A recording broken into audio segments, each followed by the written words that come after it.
Confusion matrix. Confusion matrix. Confusion matrix. The confusion matrix. Confusion. And I think it's arguable if we do hit an AI apocalypse, it's not the AI that was ever the problem. It was the societal model. Capitalism is eating itself. Now you want to tell us that you've given birth to something that's going to destroy the world, but you didn't mind it while you was earning some bucks. There are some existential risks for humanity, but AI is secondary to those, right? In almost every case, he was talking about humans directing AI to do things. This is the detail that these guys don't seem to notice, which is astounding to me, right? The neoliberal capitalists, the real unfettered bunch, they want to get rid of regulation and reduce their workforces down to nobody and make all the money because they've got no bloody costs, right? At which point, who's going to buy your stuff, right? If no one has jobs, right, we have to have universal basic income. Who's going to pay for that? Yeah. Who? And they don't want to be taxed either. All testing reasoning models experienced complete accuracy collapse beyond certain complexities, dropping to zero success rate despite having adequate computational resources. Well, there's no crystal ball, right? No one understands or has all the answers, and it's always going to be different from what you think, right? Yeah. Any future might have flavors of speculation that's happening now, but it's going to look and feel very different. We do not live in Blade Runner, right? You need to understand what the tools can do and talk to companies about what the capabilities are and how you can utilize that against what we would like them to be doing and what's promised around the corner. The confusion matrix. Confusion. Right. Well, we are rolling. Do you want to lead us in? Yes. Good afternoon, Alex, on this summer's day, just after a few days after the summer solstice. So I've prayed to the druid gods and all that, and now it's Glastonbury, so that really must be summer. And Wimbledon starts next week. Doesn't get any better. Oh, great. Tennis. Hurrah. If it's not football, it's tennis. Well, it's raining here. I just watched a brawny Scottish man single-handedly lift 2 portaloos onto the back of a truck. Didn't even ask for my help. It was quite impressive. Like, I could got the feeling this guy could squish my whole head with his hands. I mean, what jumps to mind is if you do that wrong, you can end up in the shit, right? There are so many good puns here, aren't there? Let's do an episode on toilet puns right now. Yeah, exactly. Yes. Okay. Yes. No. Good. It's Portaloos, right? And I've got I'm holding an art exhibition this weekend and exhibiting my art. Oh, very good. Yeah, I'm looking forward to that. I'm setting that up today. Oh, brilliant. And, so I'm taking some time out to speak to all you lovely people. Yeah. So lots of fun stuff happening. Excellent. Well, so on that note, we're going to talk about something exceptionally bleak, are we not? Well, sort of. I mean, it's interesting. So we are, I'm afraid, stumbling back into the world of generative AI and super intelligence and super AGI and all this sort of stuff. After stumbling across, it was the rule of 3.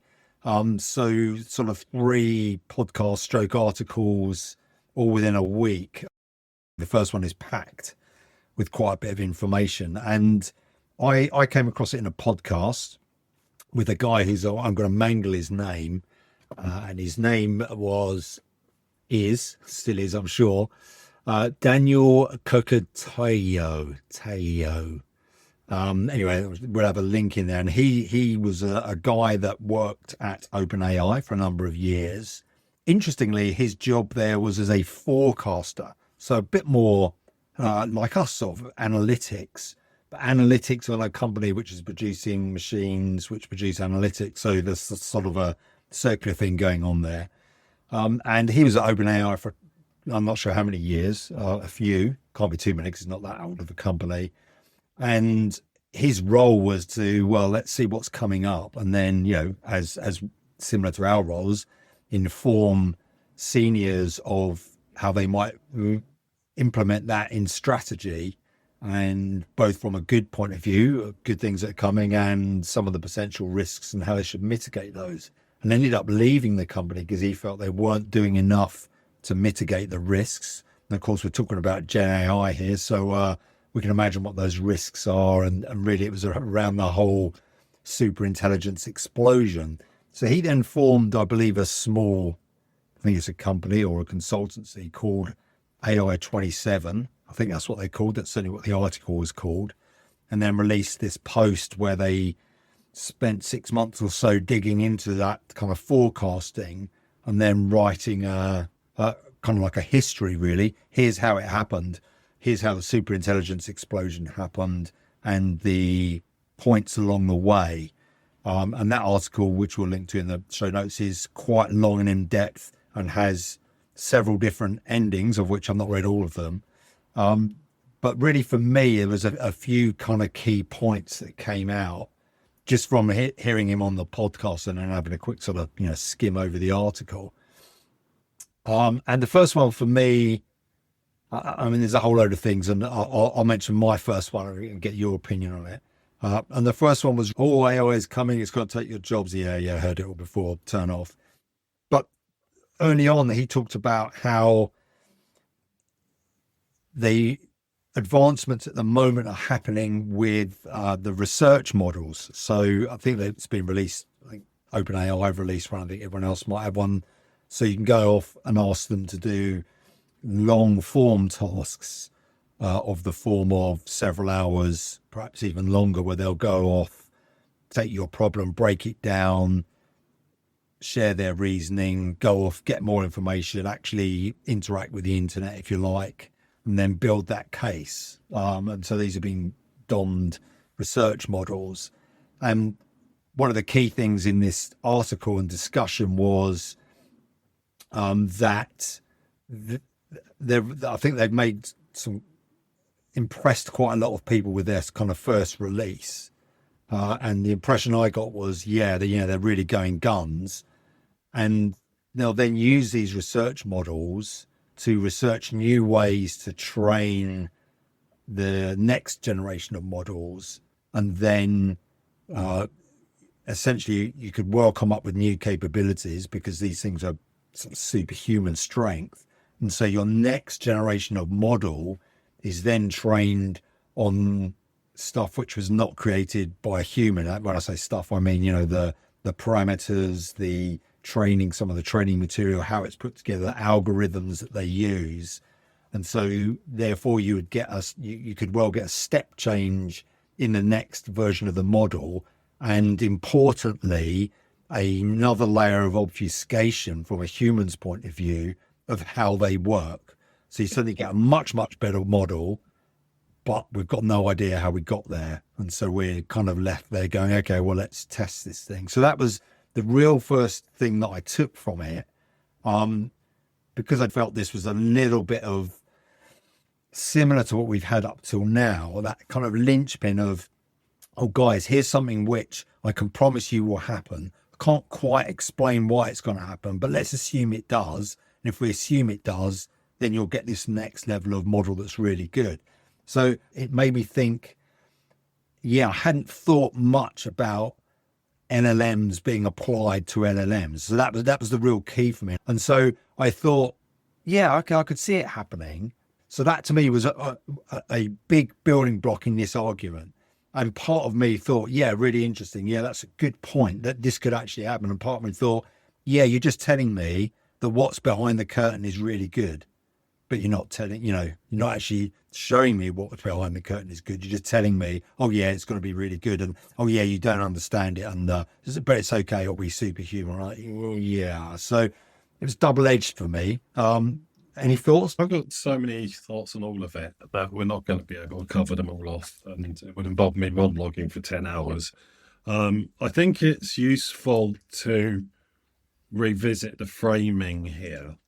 So this is AI 2027. It reads a bit like if you've ever read World War Z, which is an oral history of the zombie war, as a sort of set of scenarios, somewhat dramatized, but also presented in a sort of academic paper kind of way, that paints a pretty bleak prognosis on the development of AI over the next 2 years, that has the core outcome is apocalyptic, right? Yeah. And what it really, really reminds me of is, do you remember in the 80s there was a that BBC film called Threads? I think it was BBC, it was UK, one of the terrestrial channels, about the nuclear strike on London. Did you see that? It sounds familiar, but no, I don't remember watching it. It terrified me and everyone my age and everyone in the country, and it's resurfaced again recently. I've thought about watching it, but I just don't really want to do that to myself. It's unbelievably horrifically bleak, and it was made to sort of shock the public into taking the concept of the nuclear apocalypse seriously, right? And how easy this is, and it could happen now, right? It could happen tomorrow.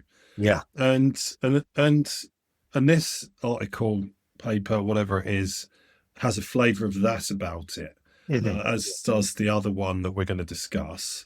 And so it's all very long and in depth, and they've taken lots of input for it, and they've painted lots of scenarios in a sort of what if way, and it's, in some senses, it's a great piece of entertainment, right? And you could almost get ChatGPT to reform it into a book, right?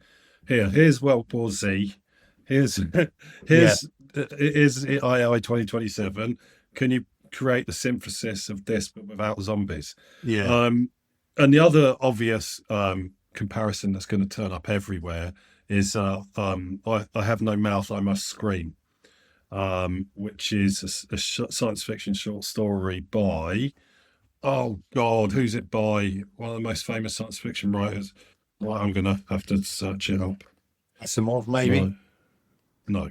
Oh, I can start. One of the real edgy ones from the 60s. Oh, right. I have no mouth, I must scream. I have no mouth and I must scream. Harlan Ellison, there you go. The guy who did the whole Dangerous Visions science fiction anthologies. Anyway, that's about a sadistic super intelligence that tortures the last of humanity for its own entertainment. It's one of the most bleak pieces of literature you'll read. And what does science fiction do? Well, science fiction or speculative fiction posits scenarios that are generally based to some degree on fact or knowledge or some level of scientific understanding, and takes them to some sort of degree of extreme, right? So what if this happened? What would be what would happen, right? If the dead started coming back to life, what would happen? And what would be the most realistic outcome if we had first contact with aliens and so on? And there's pretty much endless iterations of that. And some of the predictions, well, not predictions, I don't think any sci-fi could be called predictive, but some of it is foreshadowed. There's quite a lot of strong claims out there that one of the reasons we have mobile phones is because of all the kids watching Star Trek in the late 60s, right? And they have the communicators, right? And so there's a life imitates life, life imitates art, imitates life, and all this. And why are we talking about science fiction? Well, that's what AI 27 is, right? It's a piece of science fiction, right? And so when back to your point, there's a subtle sleight of hand. You might call it, if back to my favorite, the Seinfeld yada yada yada. I met this woman.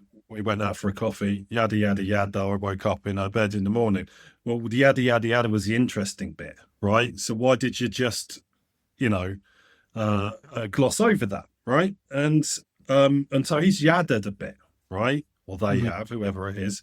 Um, and um, and the devil's in that particular detail, because a lot of what happens for the rest of that story is dependent on AIs being able to basically gang up, right, and start educating each other, right?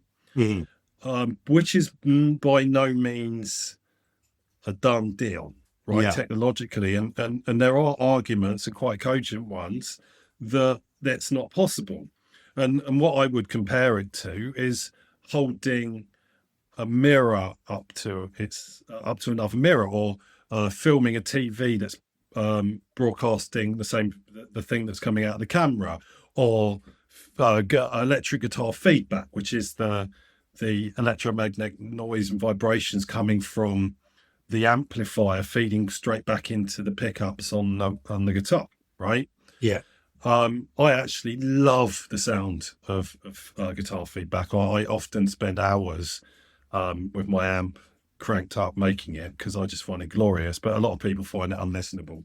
And this is the thing, is that it's an effect. It's a thing that happens, and you can be creative with it, but ultimately it's not the music, right? The holding the mirror up to the mirror isn't creating more world. It's not creating more universe. It's not generating space. It's just a thing that occurs, right? And in the case of feedback or TV camera filming its own output, the effect is interesting but messy and incoherent, right? Mhm. And I think there's just as a strong a Yada argument to say that once you start having um, AIs feeding on their own slop, and B, AIs feeding off other AIs slop, that all you're going to get is slop cubed, right? Slop Mhm. squared, slop cubes, slop to the power of however many AIs you've got going, right? And and all the while they're updating, changing, moving the goalposts on the models, different types of reasoning, and so on.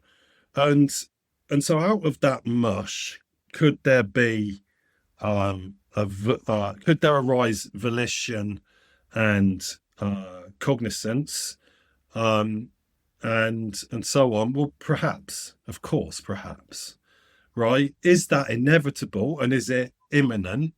I find a highly dubious assertion, right? Yeah. Highly dubious. So what then does a paper like this exist for? Well, for the reason a lot of science fiction exists for. Reason one, it's interesting and fun, and entertaining, to extrapolate and share that with other people. And two, to pose scenarios that you want people to um, acknowledge, right? Yeah. That AIs could be a bit dangerous. Nuclear weapons are, generally quite scary. Aliens might not be friendly. Time travel could have some really quite disastrous effects for the present, and so on, right? Yeah. So I read it as science fiction, right? Yeah. And there's lots of very prescient science fiction, right? Yeah. But none of it, none of it has come true. We've Well, got various flavors of all of it, right? But none of it, there's no one vision, right? yeah. There's little bits of thousands of visions, and a whole bunch of stuff that everyone assumed was going to come true, like flying cars, that probably never will, right? So I found it terrifying, the whole article. I sent it to my son, who's quite interested in these things, who found it terrifying.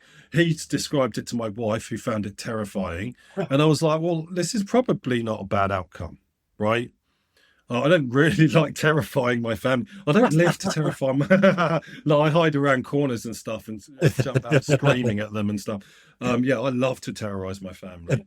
No, I don't. I felt bad for them. And I was like, well, look, no, here's my opinion. And then stood there for 20 minutes monologuing at them until they started to look really bored, yawning, and walked away. And I think I put their minds to rest a bit. So is But your tactic was it the apocalypse is coming, but if I bore you, you might just fall asleep and not worry about it. well, maybe everyone falls asleep or something, Yes. and maybe there's a chain effect here that gets people to start taking the threats of AI quite seriously, and they are manifold. But is this an apocalyptic scenario? Could it ever be? Maybe, right? Is it going to happen in 2 years? Seems really far fetched to me. Like Yeah, oh, really, yeah, really, really yeah, far fetched. yeah, Whereas there genuinely could be a nuclear war tomorrow. And funnily enough, look what's happening in the world. We're up to DEFCON, whatever, right? Things are yeah. scary, They've run right? out And of those and cons, haven't they? and there's some amazing literature of the similar type on nuclear warfare. There was one really recently. I will put the link in the show notes because I don't want to waste too much time by looking it up. Really interesting one that was written in the last year about how a nuclear war could accidentally happen any day now, accidentally, Yeah, right? yeah, And she explains step by step exactly how it happens. She gives evidence for why she says this could happen, right? And it walks through a bunch of scenarios of how this accidental nuclear exchange leads to absolute devastation and complete nuclear apocalypse, right? I had to start reading about it 2/3 of the way through because it was so distressing, yeah. right? I did not get that with this article. I just thought it was a bit laughable, actually. Well, I think you make some good points there. What was really interesting is because I heard it being discussed first before, and so therefore I skim read it a bit.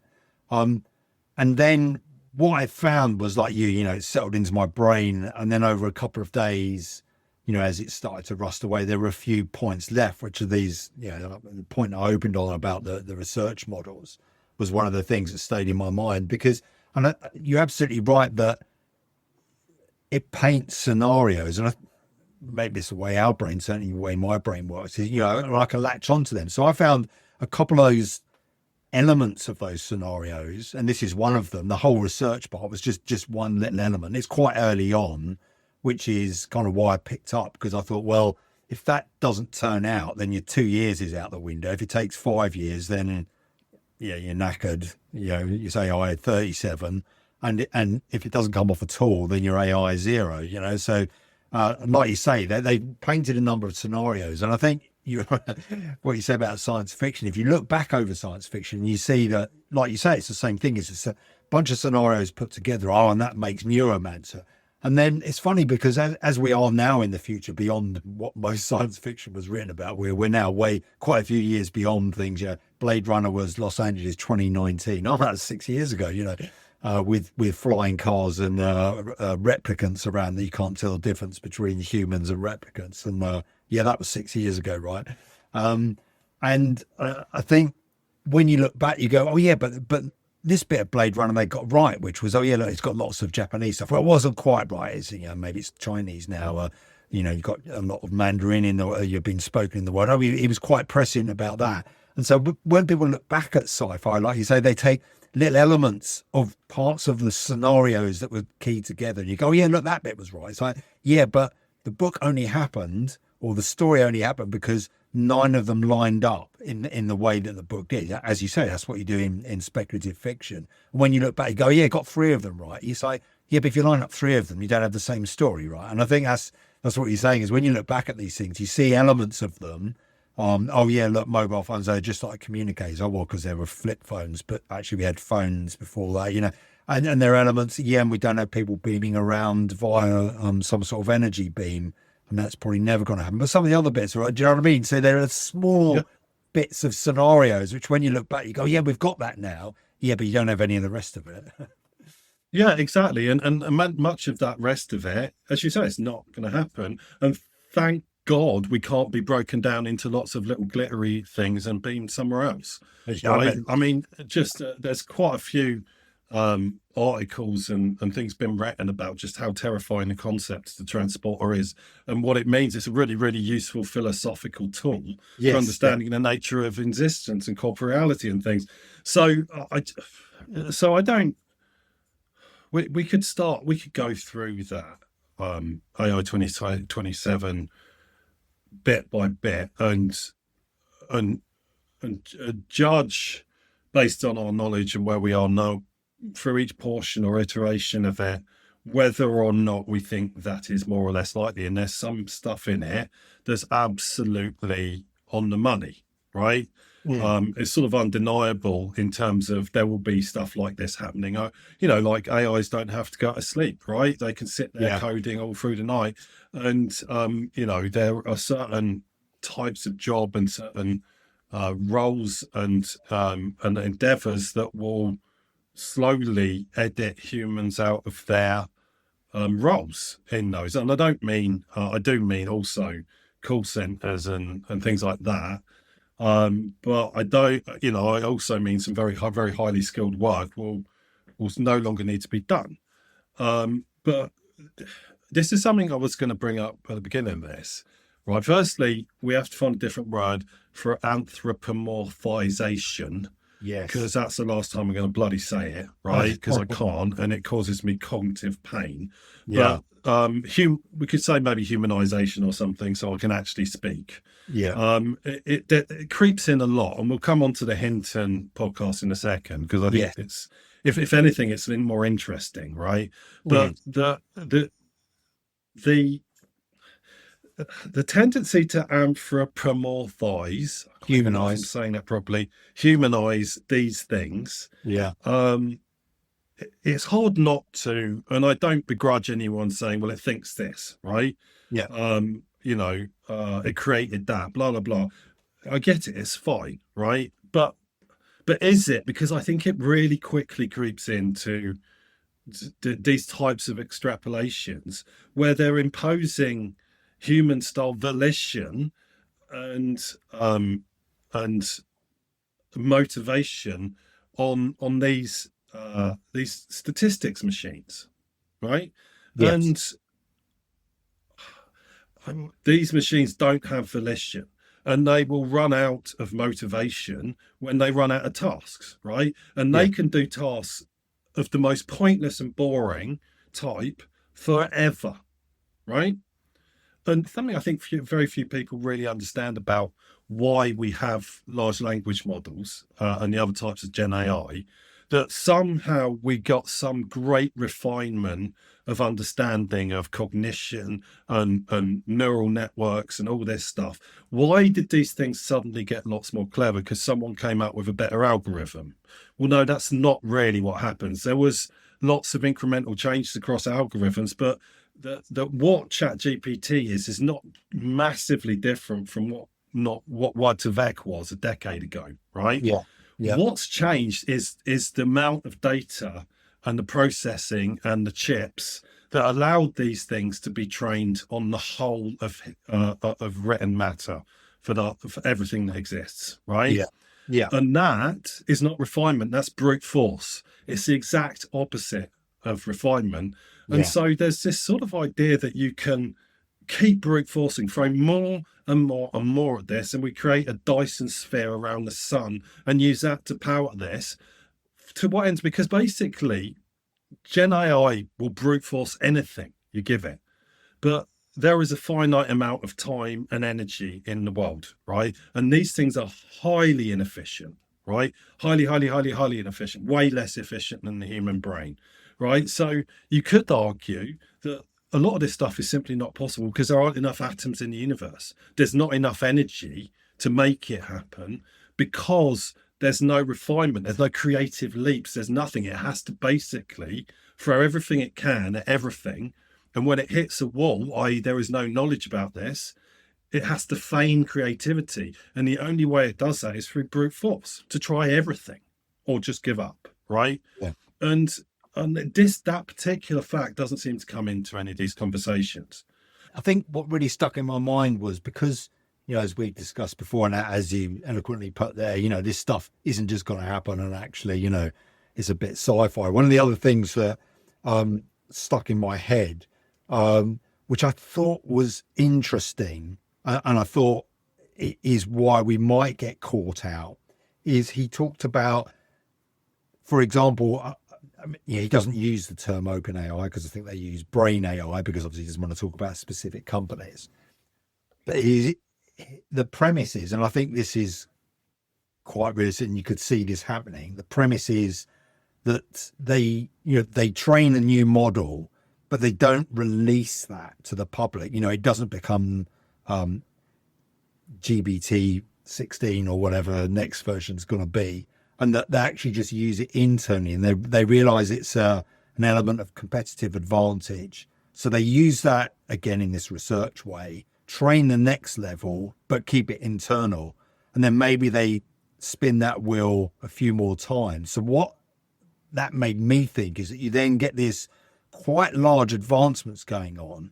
And rather than seeing each version, you actually don't get to see 3 or 4 versions. And then they release the really new superpower one. And that made me think again that you could see that happening. That seems quite realistic. Why would you just keep releasing? Oh, look, we're trying something out in beta. It could be really good for our company, but you guys all want to try it. Well, at some point, it makes sense to say, oh, actually, this is a competitive advantage. Let's keep this internal. Let's try it. Oh, well, why would we do that? Well, we're just building out our own stuff. We're making our own compute more efficient. So why should we release it? Well, that makes sense. And then you get this idea, oh, look, and we've got some, now we bring in some other bits. We've got some agents running. We've got this going. Oh, look, guys, we've now created this whole new layer and it's really, really good. And then they release that. And that sort of the reason why I felt that stuck in my mind was because, we're here now looking, going, well, you're not going to get this incrementally. But if you kept it behind the scenes, and then I think they start to throw in, the government comes along and there's a bit of shenanigans going on. And again, you can see that happening. And then it gets released on the public after 2 years. And I thought, yeah, that would really scupper everyone. So you don't see the advancements and then you suddenly get it all at once. So I thought that was, again, like you say, it's just a scenario which is a flip of the coin, whether that could happen. But it was one that... Well, I don't think it is a flip of the coin, right? I mean, again, there's another yada here, right? They just yadded all over all the important stuff, which is that assumes that the people that run these things are rational actors. That assumes that the people who are researching to create these things are going to keep themselves to themselves. It assumes that a left field a left field event doesn't come in and completely disrupt all of this, that the black swan, right? Yeah, definitely. And it assumes lots of stuff. But the thing is that the idea that someone like Sam Altman would keep something like that under his hat is ludicrous, right? This is all about ego for that guy. And, he also has to make the most money. He wants to be the new Elon Musk. And therefore he has to talk about everything. He has to be at the center of attention. He has to switch his own business to be a for-profit business. And why does he want to do that? Well, so he can sell more stuff. And how is he going to sell more stuff? By putting the best stuff out there and constantly evolving, right? He has to become Apple, right? And we all know that's not going to happen, right? He is not very smart. He and his compatriots have been awfully lucky and propped up by a culture in Silicon Valley that is teetering on the brink of total collapse, right? And so if OpenAI really are the model for the company that achieves all of this, then we're fine, right? Because they ain't doing this, right? Because they're not rational and they are going to go out of business. And the only way that I can see that they don't go out of business is the slightly more terrifying,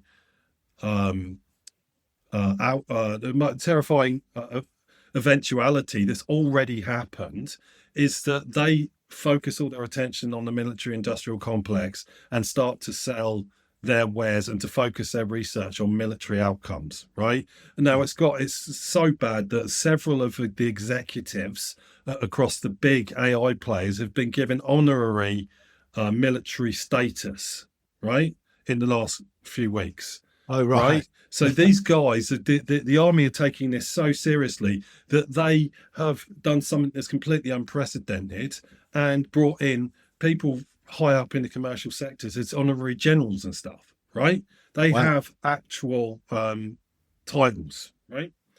Well, that's terrifying. That's like going back to 19th century British Army. Like, what you're you're Sir Lovelace. Oh yeah, you can definitely be a Sergeant Major, no problem. I've got it's way worse than that. In that point, they were buying that you could just buy a generalship, right? And you could have absolutely no experience. And this is what go look at Charge of the Light Brigade, right? Read up Yeah, on that. Part yeah, of the reason so many people were killed is because the people giving them orders were literally, inbred, bloody aristocrats who bought their position, right? exactly, exactly. Which is no different from what we've got at the moment. Yeah, Elon Musk can say anything he wants. He comes from privilege, right? yeah, And it does now. I find the idea that if we have supervillains of the Bond kind that are going to threaten humanity, right? And this is them, right? Oh, Jesus, we don't need James Bond, right? We just have to make till these people destroy each other. Yeah, I think the bigger risk is this group of people bumbling into something that inadvertently triggers some sort of apocalypse, be it nuclear or technological. I mean, a far scarier fictionalization of the apocalypse I've read recently was about the supply chain apocalypse, which, if you've lived in the UK over the last few months, it will feel very salient. It's in this fictionalization, and I can't remember the name. I'll put it in the show notes again. The Chinese just take out the compute side of America's supply chain infrastructure, and everyone starves to death, right? Like that's been happening in the UK. They've been taking out our supermarkets, right? yeah, And it's absolutely terrifying, right? yeah. That is far more likely than the AI apocalypse, right? Yeah. In fact, the AI apocalypse, well, the AI as it stands will be one of the main drivers, but will that be called the AI apocalypse? No, it won't, right? The AI will have played a part in it, but so will have, any number of other computing things. You know what I mean? Yeah. So that the last point that I just wanted to make was in towards the end of the podcast I was listening to. He was asked, are there any indicators of this? And he brought up something which was good. They talk about long horizon tasks. So these are, I think there's already been a benchmark created, which has horizon in the title, I seem to remember. And it's how long a task, I think it's a typical coding type task, because these are the things that they're actually better on. But how long a task can these things work on before they start to sort of go off the rails? And measured in the time of, okay, well, so as a developer, I'm doing this for half an hour. Can the AI do the same things to the same quality of work? Not just write me some lines of code, but developer work. So bit of this, bit of that. And he said at the moment, I thought this was really interesting, that the current model is up to about 40 minutes. So that basically all they can really do before they start going drastically wrong is about 40 minutes worth of human in-depth work. But because this is a benchmark, he said that's something that's worth keeping an eye on, because he's expecting it to go 40, 80, 160. And again, the article is built because I think in 2026 in that article, the coding now becomes, it can now work on sort of 7-hour tasks, and like you were saying earlier, right, actually can work all night. So now you can deploy 42,000 bots that can do 8-hour tasks. So you've actually got a workforce of coders there. But I thought it was quite interesting that there's actually a benchmark that you can go and check. So, people can check and see if the AI apocalypse is coming, because you can see if that number's going up or not. Oh, it's like the doomsday clock. Listen, there's two clear rebuttals to that, right? One of them relates to energy. The other one relates to how they actually do what they do, right? Mm. So the energy one relates to diminishing returns, and that they're putting more and more energy in to get less and less out of these models. And there is only so much energy and input text even if they're generating their own, and that costs energy and compute and chips and real world resources, and that to get from 20 to 40 minutes might well have been relatively easy. To get to 40 to 60 could mean a tenfold increase in energy consumption, Yeah. unless they can find a reasonable way to make these things more efficient, right? And I don't even see then that because this is a brute force enterprise, that even with more efficient models, every step change in capability will be exponential in terms of energy needed and resources needed, and they're going to keep running out, right? And to chase smaller and smaller gains. This is why Apple have stopped innovating in any meaningful sense. Is because it's just taking them more every time they need to sort of take a step change. It takes more and more and more money, more and more time, more and more effort, and they've also got to maintain their existing base, right? So that's my first rebuttal. My second one is, if you bloody watch these things coding, right? If you watch an agentic model coding, I mean, I've seen some of the reasoning. Yeah, I've not watched them live. look, I'm gonna maybe what we'll do one day is an episode where I get one of these up, right? And we're gonna watch it do it, because it's painful, right? Yeah. Now, so they make a lot of mistakes, a lot, right? And they've got all the knowledge in the world about Python, which is what I'm usually getting it to code. And it makes a lot of mistakes, lots and lots and lots. And so, okay, so do humans, right? And actually the role of development is often one of trial and error, right? And there's more than one way, often many ways of doing any given thing. Trade-offs between simplicity, efficiency, all that type of thing, right? And so no one's saying the models have to be perfect, right? No one's saying it's even healthy for them to get things right first time. But these things are so stupid, right? And you underestimate the amount of time that they burn fucking shit up, right? Yeah. But also not knowing that they fuck shit up, right? And reversing stuff, keeps on deleting things. Or like the times I had to get this thing, the model, this was GPT 1.0 or 3.0, one of the two, that kept on upgrading Chroma DB, right? Even though its own coding, it had hard coded Chroma DB 1 point something, no, 0 point something, right, into its own code base. If you upgrade it, the code base breaks, right? Because it's breaking release. Yeah. Chroma 2 something, right?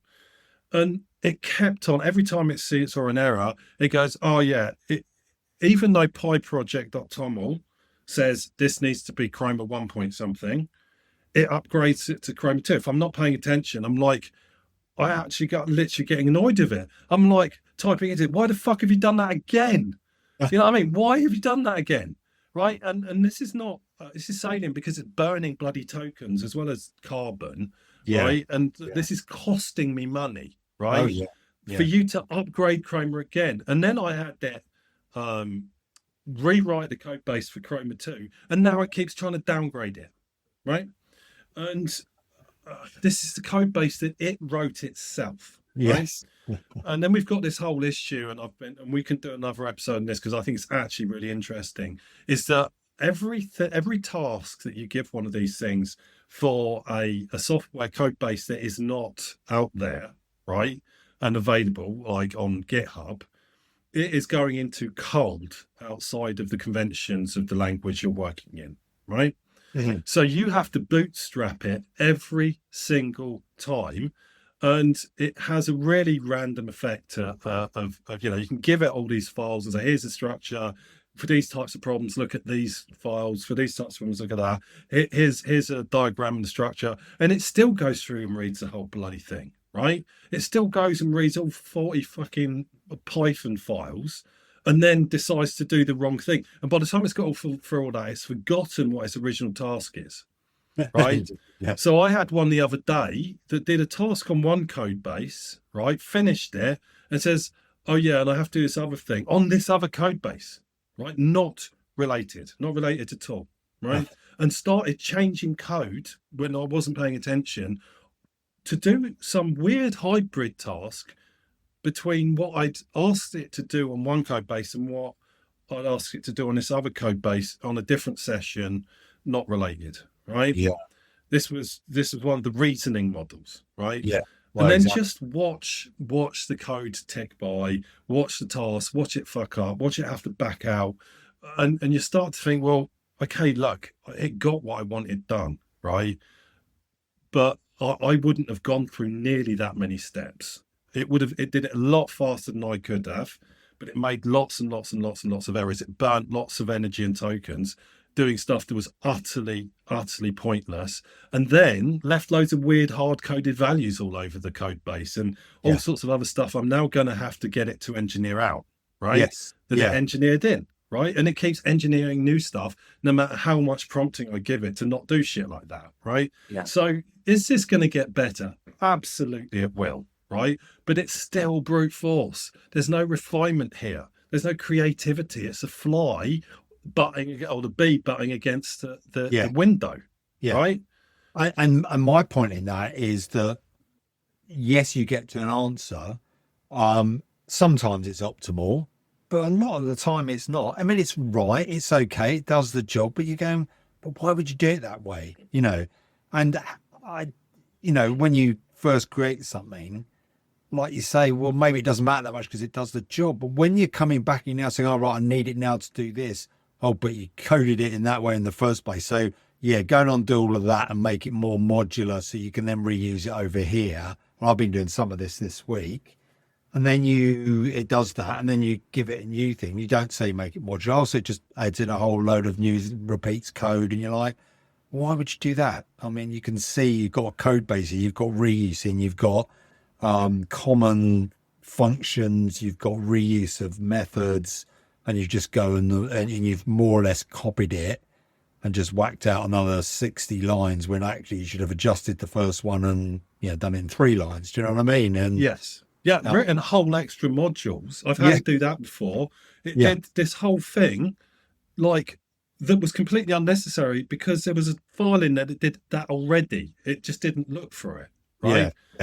Yeah. So if you don't know how the code base works and you can't be explicit with it, then you're going to end up with so much crud code in there that does nothing and is meaningless and it's also like, whereas we as developers want to do things elegantly, we want to do it well. We are, proud of our output. We have, a level of responsibility and pride in our work. We do it because we like doing it, and we like to do things elegantly. We like to do it efficiently. Yes, we sometimes, botch some stuff just to get it done, but we want to do things well, better with the most recent technology.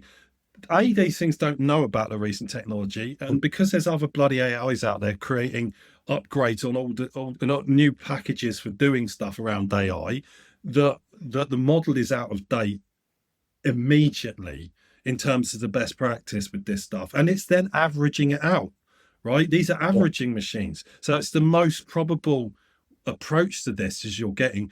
Is that the same as the best approach? Well, it can't possibly be, right? No. They simply can't give you the best approach.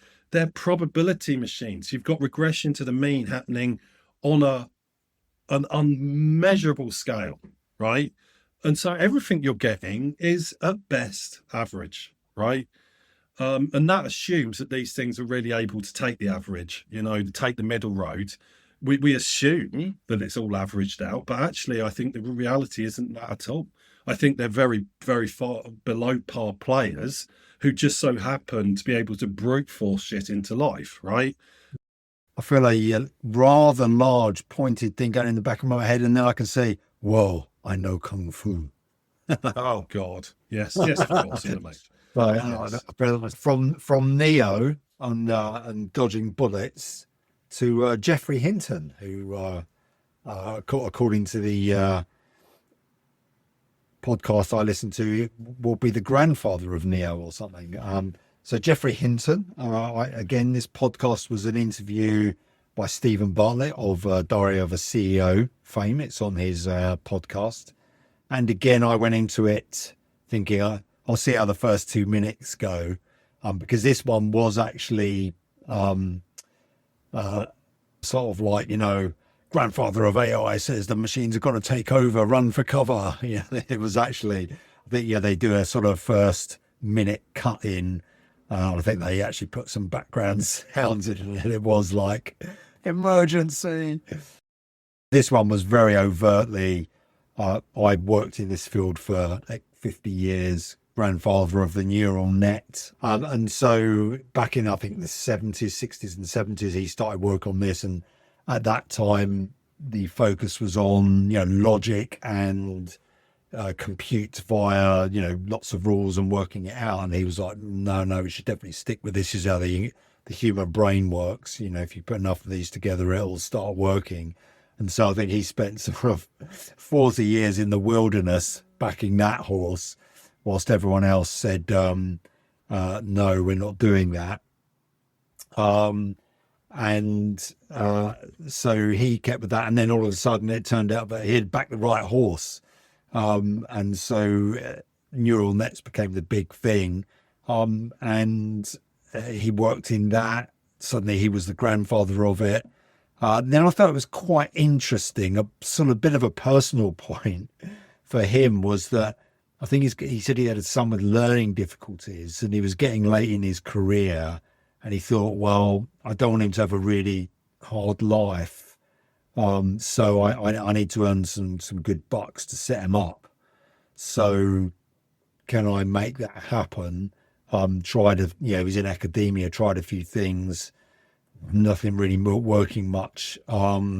Things get popular, Google comes calling, and he goes, yeah, this might work. And so he goes and earns lots of money at Google. So he was with them for 10 years. I think after his retirement, I think he was due for retiring at 65, and then worked at Google for 10 years, and then finishes there. And the slightly cynical part of me, I mean, yeah, we're all human, right? But it was like, okay, so you got your money. Now you've done that and you realize that you're going to destroy the world. Now you want to tell us that you've given birth to something that's going to destroy the world. But he didn't mind it while he was earning some bucks.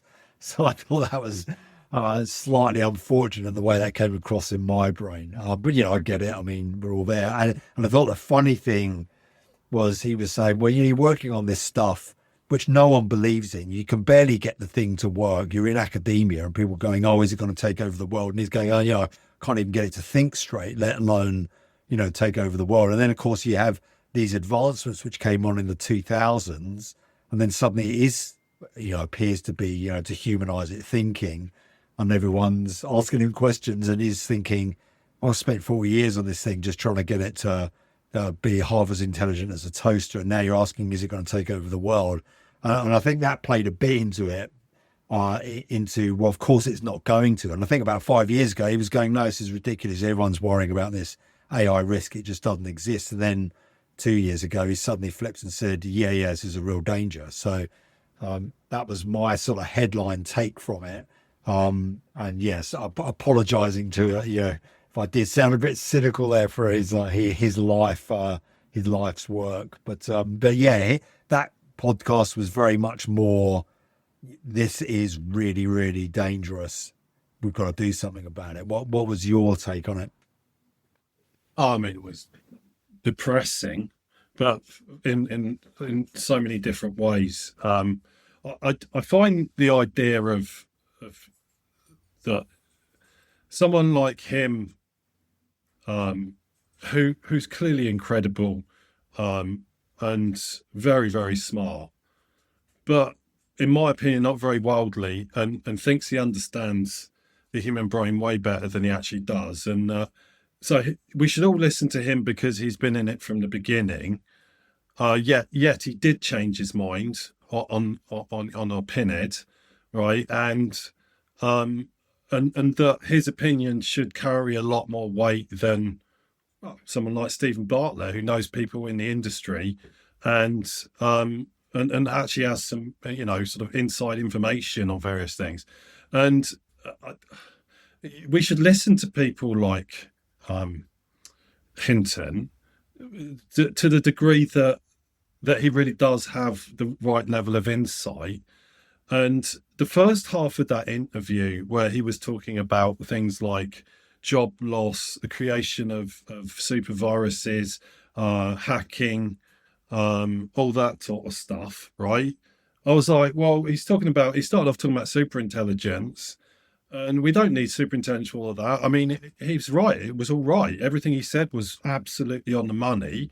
There are some risks, existential risks for humanity, but AI is secondary to those, right? In almost every case, he was talking about humans directing AI to do things.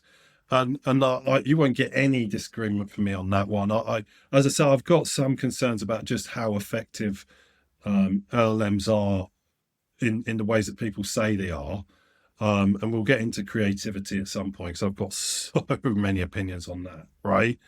But then it started getting to super intelligence, and he's saying basically, being very reductive and materialist about what the human brain is, and taking a very antiquated point of view on it, that it seems to have cherry picked from the research about real neuroscience that suits his position on this, rather than taking a more circumspect view on it. And by the way, by the end of that, refusing to give any opinions on what's actually going to happen, right? Yes. Which I thought was weak, right? Yeah. So I don't want to disparage this guy. I mean, I'll give my fucking whole left leg to have had a life like his, and all of that, the importance that he's had, right?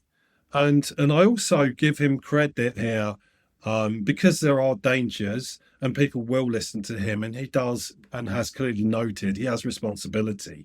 I completely agree with his opinions on regulated capitalism.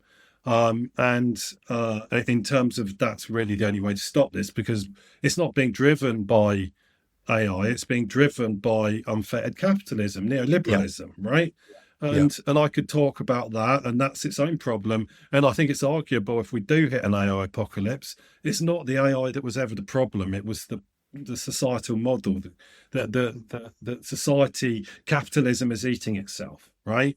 Yeah. And so I thought his views on it were oddly one-dimensional, and I found it really, really frustrating. And I listen to podcasts when I'm out and about wandering around, and I went down to my supermarket, which is slowly getting stuff back on the shelf again, and was wandering back up the road, up Oxford High Street, and he was saying stuff, and I was just like out loud going, no, no, that's wrong. And I, God, the people were probably looking at me, but he was making me have outbursts, because he said so many things that were so dubious. And also his ability to humanize these things, of all the people, he should know better. And I think if we got better at framing the language used around these things to make them less human-like, right, people would understand the risks better, right? Because we're often saying, we're always saying they think like this, and they want to do that, right? And implying all these things, there is no volition, right? And you can synthesize volition by giving them goals, but they don't care about those goals ever, right?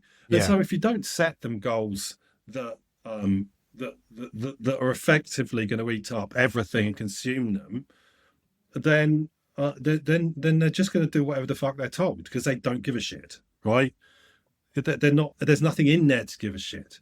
So you can't synthesize emotions. I get that we are probability machines, but the idea that that's all we are, and I'm not going into bloody spiritualism here. I don't talk about the soul. I don't disparage that stuff either, right? But at this point, I'm just as likely to go and talk to a bloody, Christian vicar, and have him him or her say to me the same sort of, say things to me that are going to have a similar effect on me as a lot of the things that Hinton was saying, because he's like Dawkins. He's done some amazing things, and now he's extrapolated way outside of his experience and his knowledge, and somehow believes that is then a very, very good and an indisputable opinion, and states it in a way that why would you bother disagreeing with me, right? Yes, Like, yeah, and yeah, and it's so enraging, right? yeah. So I ended that. I was annoyed, really, really annoyed. Yeah, I can imagine. Hour and a half. But considering how long it was, I found it, as you say, I mean, not the right word, but a bit vacuous. I didn't come away with that much. Interestingly, he made some points about language. And people say this about, I think he was talking about, emotions are what is emotions. It just breaks down to this. But then, like you said, then stumbled into the whole humanizing thing of, they'll be reasoning and doing this and thinking like that. You're like, these things aren't thinking, so it was sort of double-edged, and that's quite normal on that series of podcasts. And I think Bartlett's been under a bit of fire for this. He's like a lot of the big mainstream podcasts now, like your Joe Rogans and stuff, and they struggle because they don't know the subject, so they don't realizing they're platforming what might be a slightly, dare I say, crackpot. And Bartlett's been under fire for this, for putting on too many health people, because he doesn't know the subject. He can't ask, well, he could ask some searching questions, but he doesn't really know when he's been led down the garden path. And I think this is one of those times when, like you say, you got a guy puts it like completely matter of fact is, and why would you argue with me about this? And then Bartlett doesn't argue, and so it sort of comes over quite one-sided. And I think there probably were some good points for discussion, but they weren't the points that came out. So yeah, I like you felt I was swinging back and forward between but that's quite a reasonable statement. And then like you say, about the only point I really took away that stuck in my head is that these, regardless of how good they are now, they're already at a reasonable level to do certain tasks. And that's in the hands of CEOs, and some of these CEOs don't seem particularly well suited to life. And as we've heard, I've certainly heard in other podcasts, while a lot of the tech bros are sort of technical, nerdy type people who want to replace real people in the world because they weren't very good at liaising with real people. And that's kind of their driver, whether they know it or not. And is that really what the rest of us want? So this is the detail that these guys don't seem to notice, which is astounding to me, right? The neoliberal capitalists, the real unfettered bunch, they're really on board with all of this, and they want to reduce their work. They want to get rid of regulation and reduce their workforces down to nobody, and make all the money because they've got no bloody costs, right? At which point, who's going to buy your stuff, right? If no one has jobs, right? What? So what? We have to have universal basic income. Who's going to pay for that, right? Yeah. Who? And they don't want to be taxed either, right? Yeah, exactly. And it's like they're living in this world that's just completely bonkers, right? That has no meaning, right? They're literally saying things that are direct opposition to each other. And so if Sam Altman gets his way and we're all replaced by much more effective AIs and no one's got a job, I agree with what Hinton was saying about it in terms of what that does to the human psyche, but it's sort of beside the point, right? Because if we've ever got to that point, we've got much bigger problems, because the companies that run the AI, but let's remember here, they need brute force, they need energy, they need money, and money, way more money than they can ever possibly generate to just keep the energy bill paid, right? And if everyone's got no job, where's the money coming from? They can't pay you to use their services that you're giving them that have just replaced you in your job. And are you going to wanna, right? Who's going to keep buying all this crap you keep making, right? All your stupid cars and pointless bloody gadgets, right? Who's going to buy them? Because no one's got any money. And because you don't pay any tax, we can't give them any money. Yeah, exactly. What? Well, how does this work, right? How does this future work? And no one seems to ever bring this up, right? Like because the indoctrination of neoliberal capitalism is so complete in certainly in economic circles, it's like a religion. No one will question it, right? Because of course this has to keep going. Of course we have to have infinite growth. Of course we'll find a way. Capitalism finds a way. The big market computer will find a way. AI is going to find a way. We'll dial back the climate crisis. We'll solve health. Yeah, we'll solve health, right? So everyone's going to live longer, and cancer's going to disappear, right? And heart disease and all these other things. So we've got now loads more people because no one's dying. None of them have got jobs. No one can afford to buy food, let alone bloody the next iPhone, right? And all the while, they're just going to sit there passively and take that, right? And we haven't seen any precedent in history where populations have risen up when the inequality becomes so stark that people can't afford to feed their kids. Nothing ever happens like that. No one ever rises up, right? Yeah. God, no. Like, or history doesn't repeat, right?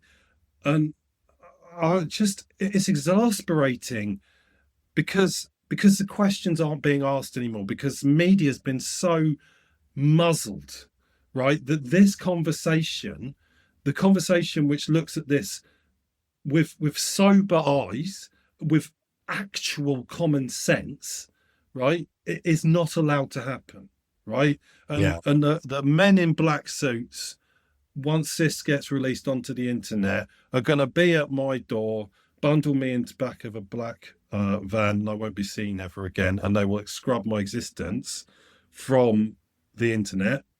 And when that happens, Pete, I want you to keep my memory alive.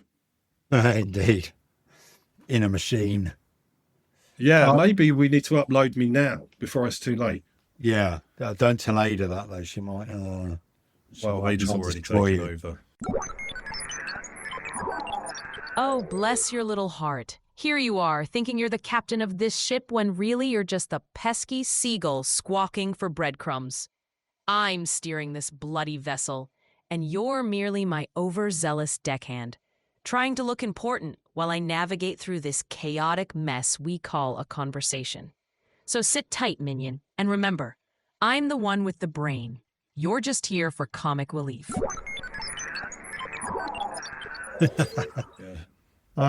So I was just to bring it all back down to earth, just to quickly mention the third article, which was my trilogy of things happening in threes, because this goes back down to, okay, well, let's get our feet on the ground. And in fact, it was the article, which was a LinkedIn article, quite short, titled "The Great AI Reasoning Reality Check." So we know where we are. It's by a guy called Gianluca Carrera.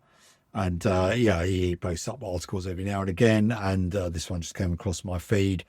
And, just to sum it up in a very quick way, was again using the term and using inverted commas, because he obviously sees the same problem as we do, the uncomfortable truth about AI thinking.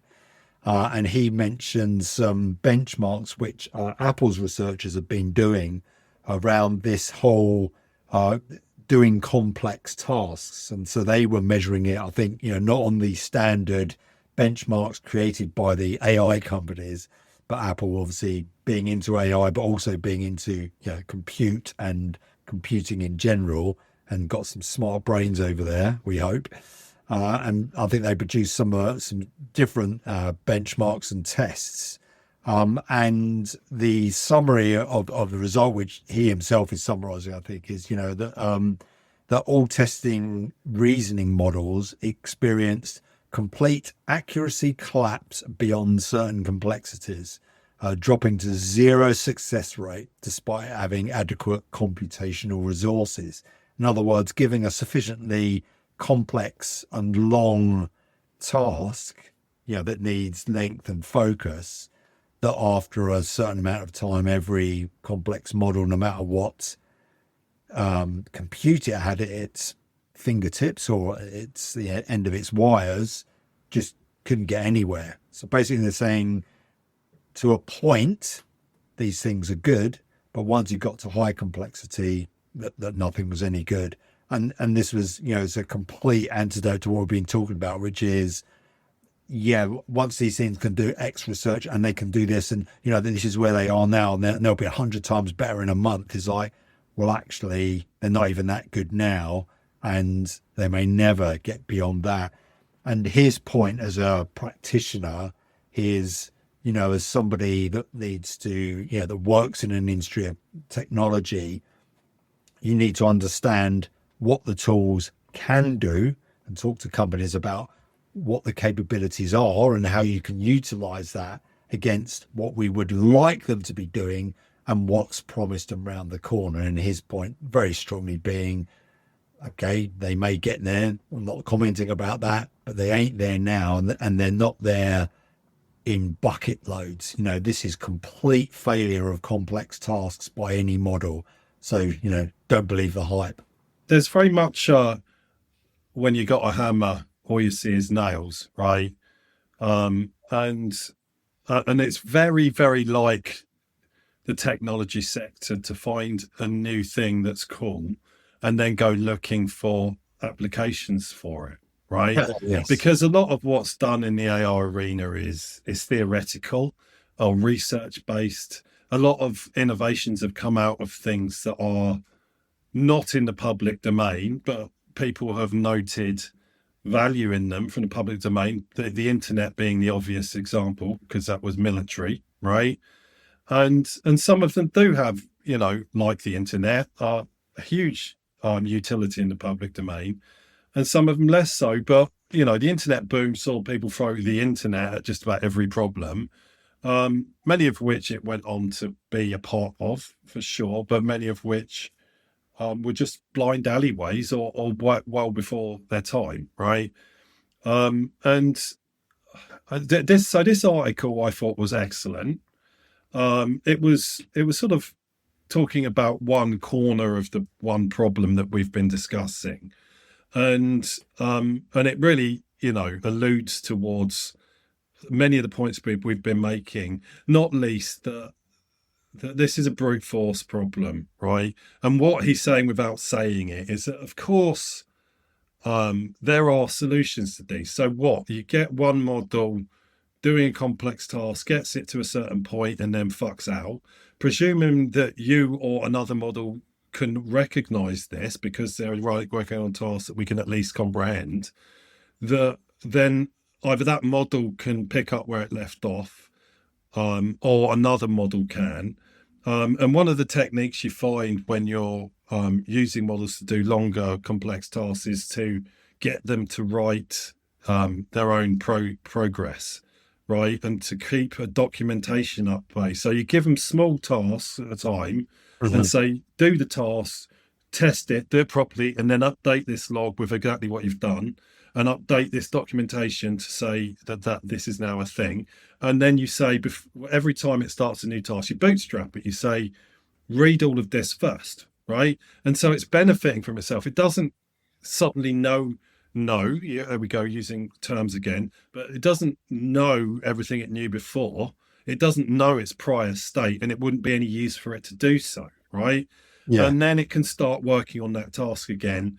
And so it's a bit 2 steps forwards, 1 step back, right? And so, yeah, of course, right. There's a solution to that problem, but we immediately get into the crap in, crap out problem. Is it even doing the right thing? Is it doing efficiently? But really, it's also a brute force problem. And what's their solution? The reason these guys are confident is because they know they can build more data centers, and people are throwing money at them to do it. Why are they building all these new data centers? Why do they need every GPU built? Well, because their solution to every problem is just to do it harder and faster and bigger and longer, right? And to string things together, right? And you can build a house by just buying more bricks when you run out of bricks and just shoving them on, right? You would eventually get something house-like, and it will be not in the least bit stable. It will not be livable. It will be ugly. It will be bad, right? But you will have something, and that is one way to approach housing, right? but there's much better ways than that. It's why we have architects, right? Yeah. And yeah, so we need to do. I'm not going to get into creativity here because I have 2 hours worth at least on it, right? There's a creativity aspect in here that was somewhat. Again, it was yadded in both of the prior items, and I thought was completely flubbed by Hinton. Mhm. The concept of creativity was just as flimsy as his concept, his model of emotions in the human brain. Right. Yes, of course, the things that he was saying was true. We are machines, and that emotions are a heuristic, right? Yeah. They are an algorithm, right? But but there's so much more to it than that, right? And it's the creativity comes with something called intuition, and these people are mistaking brute force with intuition. If you need a computer to make a creative leap, it has to try everything, right? And I get that there's this whole adjacency thing that it's got going, but it's got everything adjacent to everything. It's got too much stuff in its brain, right? Yeah. It's Yeah. got too much adjacency. There's too much complexity. It can't be creative because it doesn't understand what the outcome of creative is. And when we get onto culture, the idea that computers can create culture, human culture, is so laughable because it keeps on getting brought up by people who evidently by their actions don't understand what culture is, right? And I Mm. don't mean culture as in you go to the theatre. I mean human culture. I mean what happens when you put humans together, Yeah. right? How we know. And their interactions on a we've got interpersonal, but culture is the network of interpersonal, right?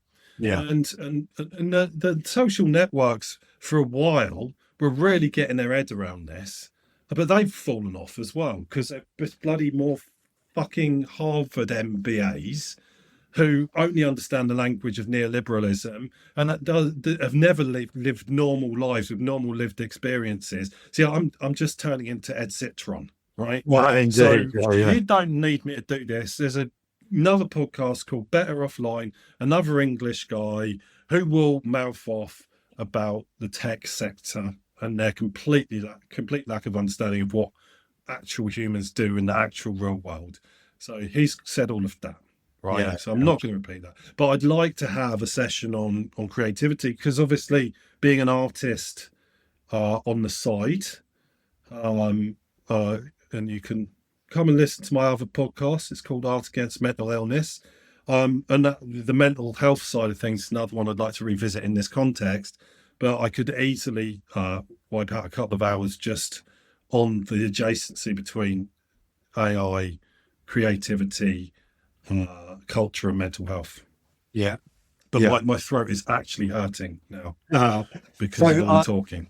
yeah. So I was just gonna wrap there on the things because we discussed each of these in length, and I think what's interesting and really where it left me was it felt like it explained some of how we talk about these things and how I feel about them, which is whilst there's definitely value in looking at the risks that are coming, and there's definitely some scenarios that could take you into some dark places, same as there is about anything. And like you say, as humans, those stories are quite useful to get a point across, and I think that's good. I think the back half of this, talking about the actual reality of where these things are, is the other side of which we experience as practitioners, which is, okay, yeah, good to think about all those future things. Yes, those things could or could not happen, but we have to deal with where we are right now, what these things can do, what they're good at, which we talked a bit about, some of the things which they're surprisingly good at, some of the areas where they're not, and how can that be used in a practical sense. And I think the nuances of that come up time and time again. And for us, it's always, well, you can have these things in mind, there's not one size fits all here, and there's a number of different scenarios. And, if you want these things to work for you, well, you've got to get into the nuance, simple as that. And for Well, me, felt like the, these back that up, Well, there's no crystal ball, right? No one understands or has all the answers, and for my money, the whole black swan thing is far more important and salient anyway, right? It's always going to be different from what you think, right? Yeah. Any future might have flavors of speculation that's happening now, but it's going to look and feel very different. We do not live in Blade Runner, right? No. The other thing that's a slight counter to all of this is, I guess I'm an optimist, right? I think we both are, right? Yeah. And my brain simply can't accept this idea of, apocalypse in 2, 10, 20, 40 years. I've got a lot of faith in humanity, and I've got a lot of faith and love for humans, as much as they confuse me, right? And I don't want this to be the case. So I'm confirmation and biasing the shit out of this. I need to sort of step back to an extent and try and evaluate what portion of this is wishful thinking and confirmation bias versus valid criticism, but only to the extent that, who's listening to me? Well, no one, right? I'm not Jeffrey Hinton, and I'm not an ex-employee of OpenAI, and so do I have to be correct on this? I don't think too many people are going to suffer if I'm not, right? Not suffer from me, right? Yeah. But what will happen in the meantime if I bathe myself in this and start believing the apocalyptic prophecies is I'm going to be miserable. And I tend not to like being miserable. Yeah. You know what I mean? Yeah. So what it boils down to is I'll just say, well, I'm going to take the positive view because that's what I need to maintain my mental health. Does it mean I should be less cognizant and wary of the potential problems? No, I can't. They keep being thrust in my face, right? I think we have to be aware, right? But I don't sit there all day thinking about nuclear apocalypse. You know what I mean? I'm just aware enough about it that if there are any opportunities for me to take action, I should do, right? For what little good it'll do. You know what I mean? Yeah, exactly. So on that note, let's look for the cheery things in life and have yourselves a good week. I'd love to do like a positive AI episode at some point where we just talk about how good it's going to be. The AI utopia. I agree. Might be quite difficult, don't know. We'll see. Well, on that note, have yourself a good one. Yes, and you, and I will see you again soon. Yes. Thanks, everyone. The confusion matrix.